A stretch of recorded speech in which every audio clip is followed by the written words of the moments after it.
Good morning, my friends. It's Steven Woloszyk from Prime Lending. Today's Tuesday, January 3rd, 2017. That means it's time for the first installment of Tuesday's 2-minute tip.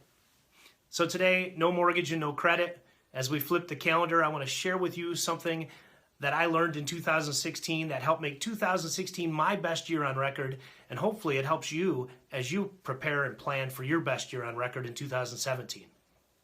Best year on record for a number of reasons, but mainly because of personal.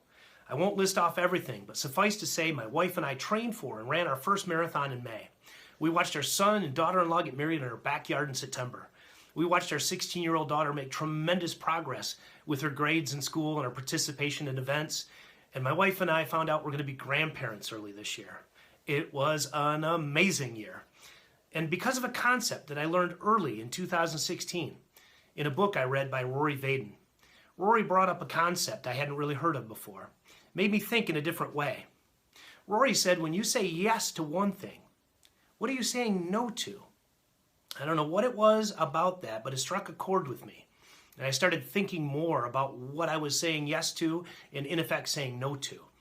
And I made a deliberate effort in 2016 to say yes to things that were important.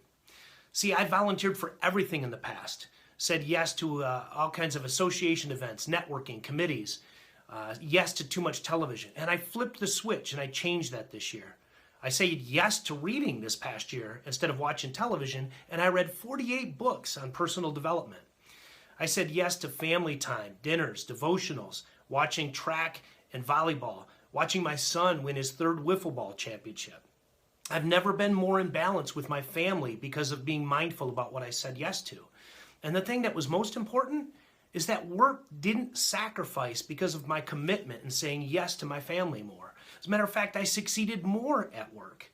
We move out of this office. We've outgrown it and move into a new office next Monday. So that's the tip for you as you look at 2017. You don't have to work 18 hours a day. You don't have to be out of balance. Be mindful about what you say yes to. You may find that the more in balance you are at home, the more success you'll find at work. So that's the tip. I thank you for tuning in, hitting like, sharing, and commenting as always. And listen, make it a great day, week, month, and make it an outstanding 2017.